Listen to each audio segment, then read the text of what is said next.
Há muitas pessoas procurando o caminho de salvação. Não conseguem encontrar. Será que estão procurando de uma maneira certa? Jesus disse: conhecereis a verdade e a verdade vos libertará. Em Provérbios, capítulo 14, verso 12 diz: há caminho que ao olho do homem parece direito, mas o fim dele são os caminhos da morte. No Evangelho segundo Mateus, capítulo 15, verso 14 diz: se um cego guiar outro cego, ambos cairão na cova. Em Jeremias capítulo 17, verso 5 diz: maldito o homem que confia no homem. Então tudo que for falado aqui, você pode conferir aí na sua Bíblia Sagrada, para que você possa entender o caminho da verdade. Se Deus não tivesse plano de salvação na tua vida, esta mensagem não teria chegado até você. Entrai pela porta estreita, porque largo é o caminho que conduz à perdição, e muitos são os que entram por ela. O apóstolo Paulo escreveu: se o julgamento começa por nós, qual será o fim daqueles que são desobedientes ao Evangelho de Deus? Se alguém não valorizar a palavra de Deus, com certeza dirá naquele dia: eu pensei que todos os caminhos levassem a Deus.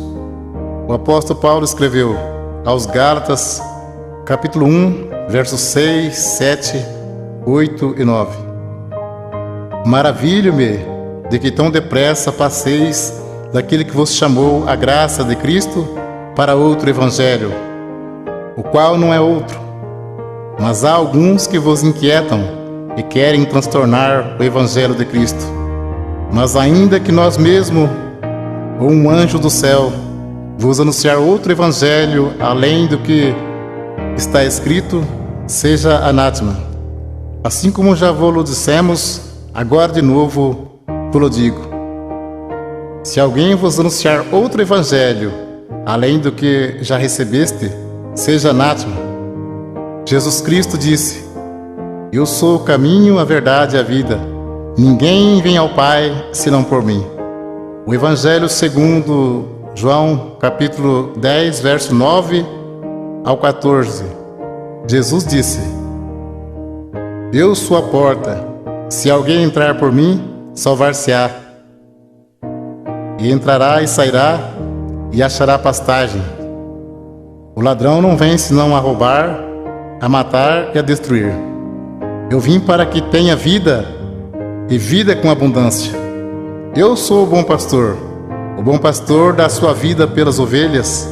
Mas o mercenário e o que não é pastor, de quem não são as ovelhas, vê vir o lobo e deixa as ovelhas e foge. E o lobo as arrebata e dispersa. Ora, o mercenário foge porque é mercenário e não tem cuidado das ovelhas. Jesus disse: eu sou o bom pastor, e conheço as minhas ovelhas, e das minhas sou conhecido. Veremos agora em Apocalipse, capítulo 22, versos 18, 19, 20 e 21. Porque eu testifico a todo aquele que ouvir as palavras da profecia desse livro, que se alguém lhe acrescentar alguma coisa, Deus fará vir sobre ele as pragas que estão escritas neste livro.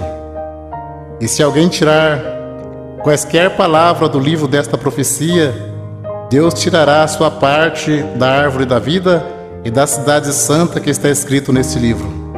Aquele que testifica essas coisas diz: certamente cedo eu venho. Amém. Ora vem, Senhor Jesus. A graça de nosso Senhor Jesus Cristo seja com todos vós. Amém. Segunda Epístola, João, capítulo 1, verso 10 e 11. Se alguém vem ter convosco e não traz essa doutrina, não o recebais em casa, nem tampouco o saudeis, porque quem o sauda tem parte nas suas más obras. Segunda Epístola, Pedro, capítulo 3, versos 16, 17 e 18. Falando disso, como em todas as suas epístolas, entre as quais há ponto difícil de entender, que os indoutos em inconstante torcem igualmente as outras escrituras para a sua própria perdição. Vós, portanto, amados, sabendo isto de antemão, guardai-vos de que, pelo engano dos homens abomináveis, sejais juntamente arrebatados, e descaiais da vossa firmeza. Antes crescei na graça e conhecimento de nosso Senhor e Salvador Jesus Cristo. A Ele seja dada a glória, assim agora, como no dia da eternidade. Amém. Segunda Epístola a Pedro, capítulo 1, verso 20 e 21.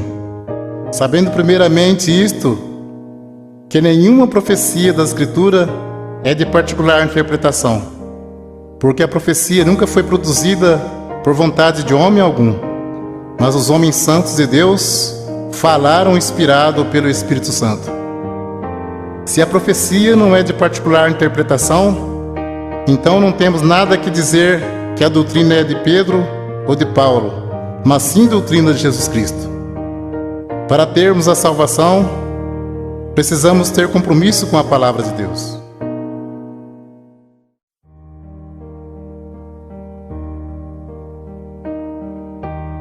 Vamos ver o batismo verdadeiro aos Efésios, capítulo 4, verso 4, 5, 6 e 7.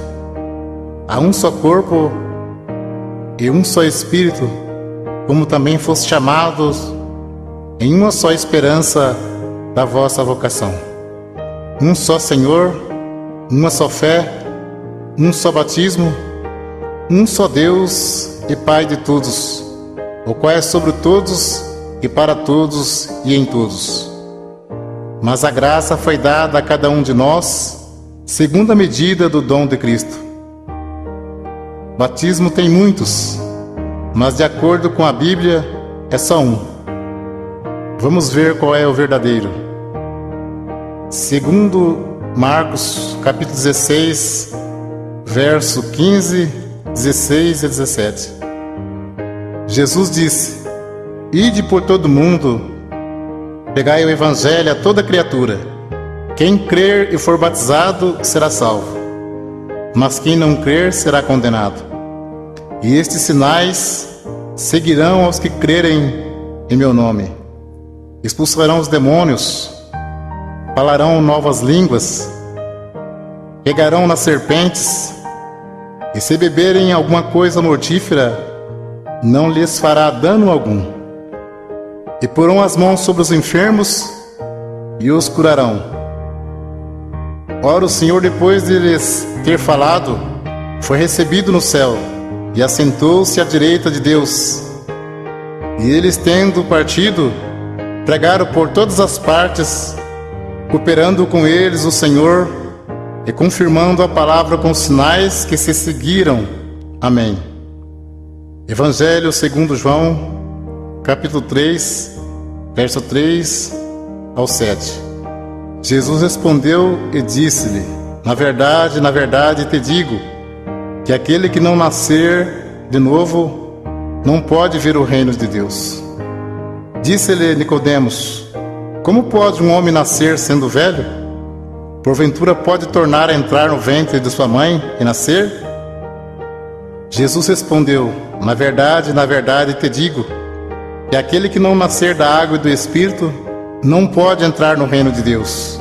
O que é nascido da carne é carne, e o que é nascido do Espírito é Espírito. Não te maravilhes de ter dito: necessário vos é nascer de novo. O novo nascimento e a regeneração só se recebe pela fé em Jesus Cristo, que pelo nosso pecado foi entregue e ressuscitou para nossa justificação. Vamos ler agora quais palavras faladas no batismo, de acordo com a palavra de Deus.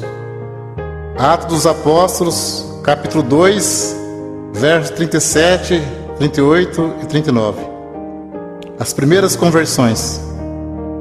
E ouvindo eles isto, compungiram-se em seus corações E perguntaram a Pedro e aos demais apóstolos: que faremos, varões irmãos?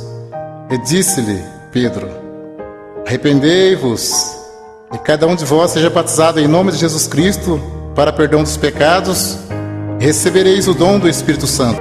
Aos Colossenses, capítulo 3, verso 17: e quando fizerdes por palavras ou por obras, fazei tudo em nome do Senhor Jesus, dando por ele graças a Deus Pai.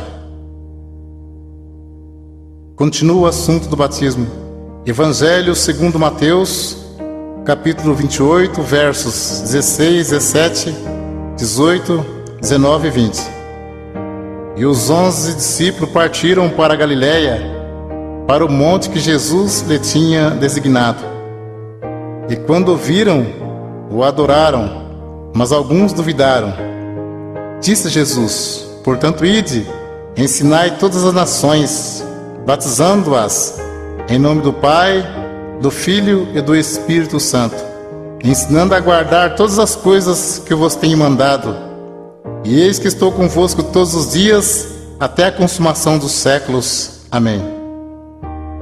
Então, conforme vemos, as palavras faladas no batismo de imersão nas águas é: em nome de Jesus Cristo te batismo, e em nome do Pai, do Filho e do Espírito Santo.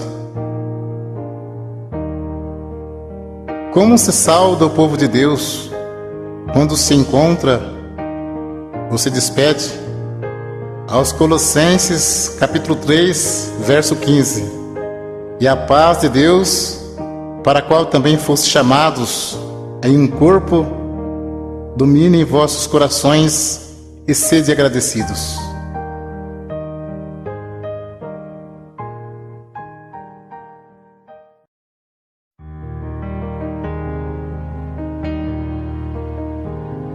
Vamos ver doutrina Santo Ósculo. Nós vamos ver qual é a igreja de Cristo que diz na Sagrada Escritura. Aos Romanos, capítulo 16, versos 16, 17 e 18: saudai-vos uns aos outros com santo ósculo. As igrejas de Cristo vos saúdam. E rogo-vos, irmãos, que noteis os que promovem dissensões e escândalo contra a doutrina que aprendeste. Desviai-vos deles, porque os tais não servem a nosso Senhor Jesus Cristo, mas ao seu ventre, e com suaves palavras e lisonjas enganam os corações dos simples. Também em primeira epístola a Pedro, capítulo 5, verso 14: saudai-vos uns aos outros com o ósculo de caridade. Paz seja com todos vós que estáis em Cristo Jesus. Amém. Vamos ver agora a doutrina do véu.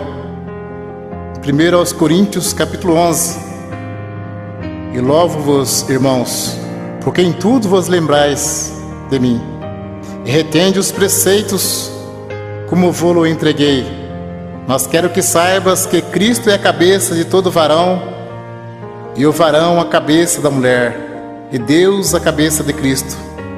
Todo homem que ora ou profetiza, tendo a cabeça coberta, desonra sua própria cabeça, mas toda mulher que ora ou profetiza com a cabeça descoberta, desonra sua própria cabeça, porque é como se estivesse rapada. Portanto, se a mulher não se cobre com o véu, tosquie-se também. Mas se para a mulher é coisa indecente tosquear-se ou rapar-se, que põe o véu. O varão, pois, não deve cobrir a cabeça, porque é a imagem e glória de Deus, mas a mulher é a glória do varão. Porque o varão não provém da mulher, mas a mulher do varão. Porque também o varão não foi criado por causa da mulher, mas a mulher por causa do varão. Portanto, a mulher deve ter sobre a cabeça sinal de poderio por causa dos anjos. Todavia, nem o varão é sem a mulher, nem a mulher sem o varão no Senhor. Porque como a mulher provém do varão, assim também o varão provém da mulher. Mas tudo vem de Deus. Julgai entre vós mesmo. É decente que a mulher ore a Deus descoberta? Ou não vos ensina mesmo a natureza que é desonra para o varão ter cabelos crescidos? Mas ter a mulher cabelos crescidos lhe é honroso, porque o cabelo lhe foi dado em lugar de véu. Mas se alguém quiser ser contencioso, nós não temos tal costume, nem as igrejas de Deus. Até o texto diz como as mulheres devem se apresentar-se na igreja. Então é bem claro, ter a mulher cabelos crescidos lhe é honroso, porque o cabelo foi dado em lugar de véu. Então, se o cabelo é dado em lugar de véu, não pode cortar nem tosquear. Mas se para a mulher é coisa indecente tosquear-se ou rapar, que põe o véu. Se tivesse escrito somente do cabelo, não mandaria pôr, porque o cabelo já está no lugar. Uma cortina você põe e tira. O véu a mulher põe e tira. Uma pergunta: julgai entre vós mesmo. É decente que a mulher ore a Deus descoberta? Não. Para você entender mais fácil, aqui fala de 2 mandamentos. A mulher não pode cortar o cabelo, porque ter a mulher cabelos crescidos lhe é honroso, e tem que pôr o véu branco. Portanto, a mulher deve ter sobre a cabeça sinal de poderio por causa dos anjos. Tem que se cobrir com o véu quando for orar e profetizar. Vamos ler 1 aos Coríntios capítulo 14, verso 32 ao 37.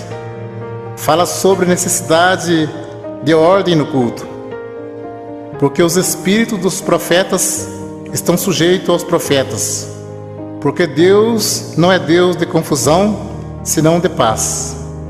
Como em todas as igrejas dos santos, as mulheres estejam caladas nas igrejas, porque lhes não é permitido falar, mas estejam sujeitas como ordena a lei. E se querem aprender alguma coisa, interroguem em casa seus próprios maridos, porque é indecente que as mulheres falem na igreja. Porventura saiu dentre vós a palavra de Deus? Ou veio ela somente para vós? Se alguém cuida ser profeta ou espiritual, reconheça que as coisas que vos escrevo são mandamento do Senhor. Um esclarecimento para você saber como é a Santa Ceia. Jesus celebrou a última Páscoa, que era uma vez ao ano, e celebrou a primeira Santa Ceia, que se segue uma vez ao ano. A Santa Ceia é a lembrança do sacrifício e da morte de Jesus Cristo por nós, até que Ele venha nos buscar. Ceia todo domingo ou todo mês não se encontra nas Sagradas Escrituras. Ceia todo mês é maneira de prender a pessoa firme no pagamento do dízimos. Cuidado com isso. Deus abençoe pela atenção. Que Deus cumpra na sua vida a oração que Jesus Cristo fez ao Pai. Segundo Mateus, capítulo 11, versos 25 ao 30. Naquele tempo, respondendo Jesus, disse: Graças te dou, ó Pai, Senhor do céu e da terra, que ocultastes estas coisas aos sábios e entendidos e revelaste aos pequeninos. Sim, ó Pai, porque assim te aprouve. Todas as coisas me foram entregues por meu Pai, e ninguém conhece o Filho senão o Pai, e ninguém conhece o Pai senão o Filho, e aquele a quem o Filho quiser revelar. Vinde a mim, todos que estáis cansados e oprimidos, eu vos aliviarei. Tomai sobre vós o meu jugo e aprendei de mim, que sou manso e humilde de coração, e encontrarei descanso para as vossas almas, porque o meu jugo é suave e o meu fardo é leve.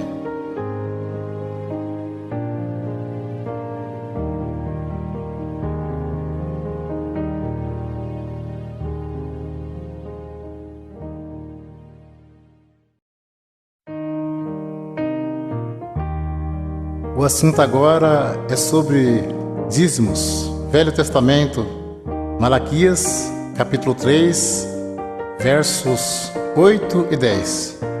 Roubará o homem a Deus? Todavia vós me roubais e dizeis: em que te roubamos? Os dízimos e nas ofertas alçadas. Trazei todos os dízimos à casa do tesouro, para que haja mantimento na minha casa. E depois fazer prova de mim, diz o Senhor dos Exércitos, se eu não vos abrir as janelas do céu e não derramar sobre vós uma benção tal, que dela vos advenha a maior abastança.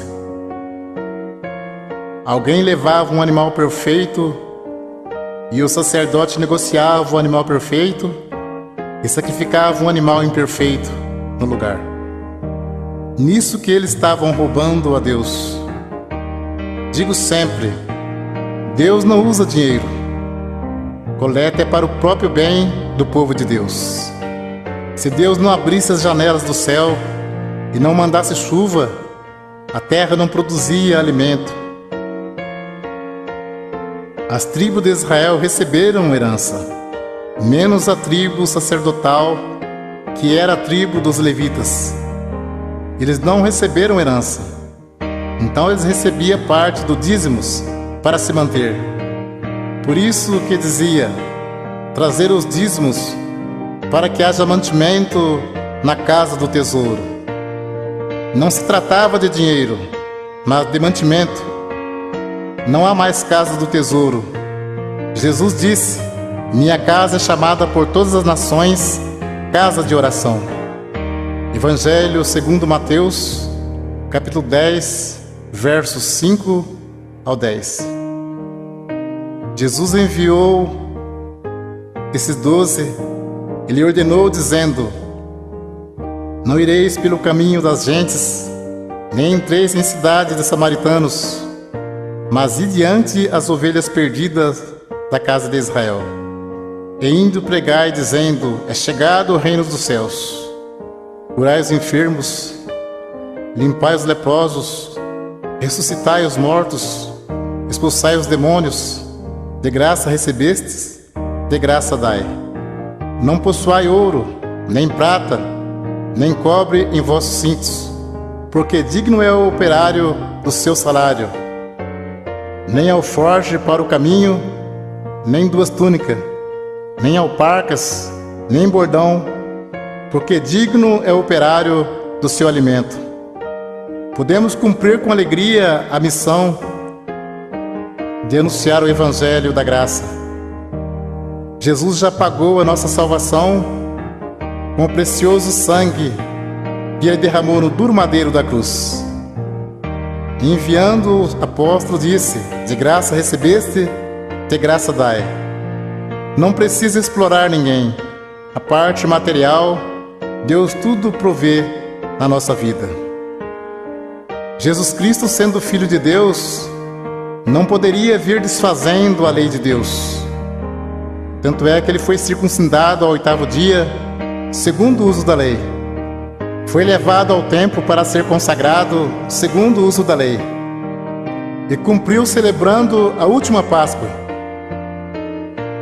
Então ele cumpriu a lei e trouxe a graça. A lei e os profetas duraram até João. A graça e a verdade vieram por Jesus Cristo. Hebreus capítulo 7, verso 9, 18 e 19. E para assim dizer, por meio de Abraão até Levi, que recebe dízimos, pagou dízimos, porque o precedente mandamento é abrogado por causa da sua fraqueza e inutilidade.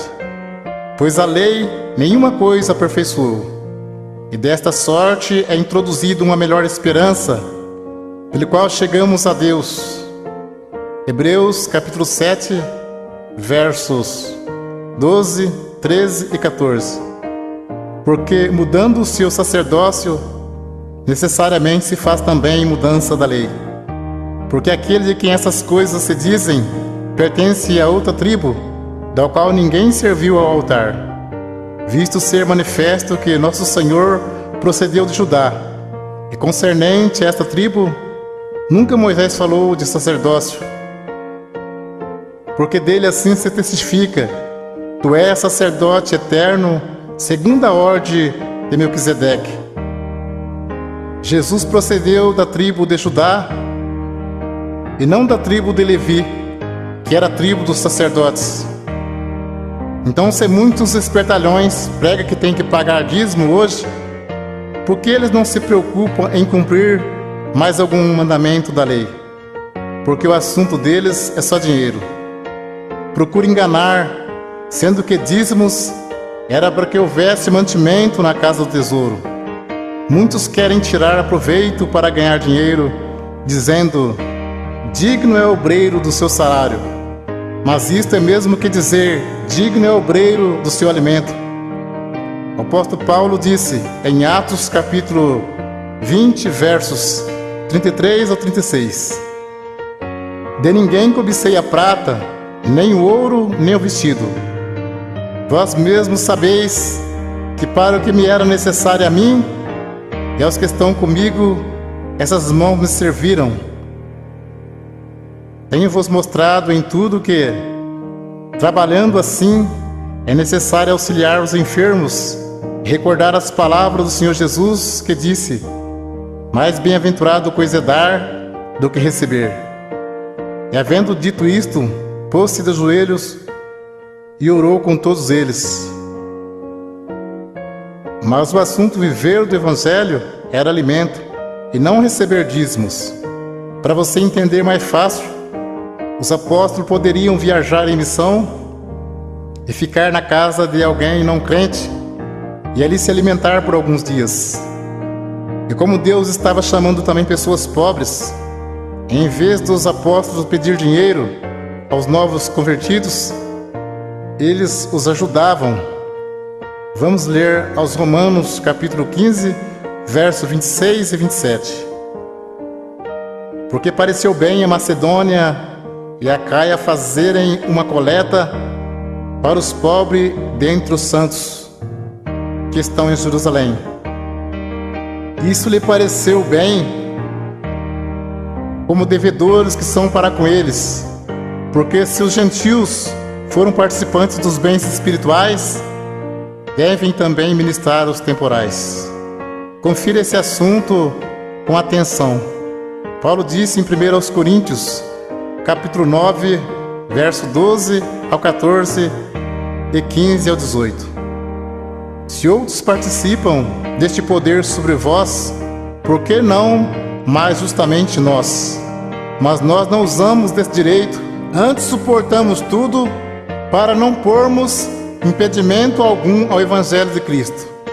Não sabeis vós que os que administram o que é sagrado comem do que é do templo, e que os que de contínuo estão junto ao altar participam do altar? Assim ordenou também o Senhor aos que anunciam o Evangelho que vivam do Evangelho.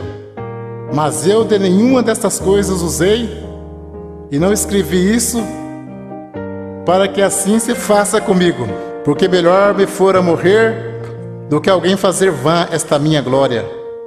Porque se anuncio o Evangelho, não tenho do que me gloriar, pois me é imposta esta obrigação. E ai de mim se não anunciar o Evangelho. E por isso, se eu faço de boa mente, terei prêmio. Mas se de má vontade, apenas uma dispensação me é confiada. Logo, que prêmio tenho que, evangelizando, proponha de graça o Evangelho de Jesus Cristo, para não abusar do meu poder no Evangelho. E Paulo disse: outras igrejas despojei, deixando de receber salário, para vos anunciar de graça o Evangelho de Jesus Cristo.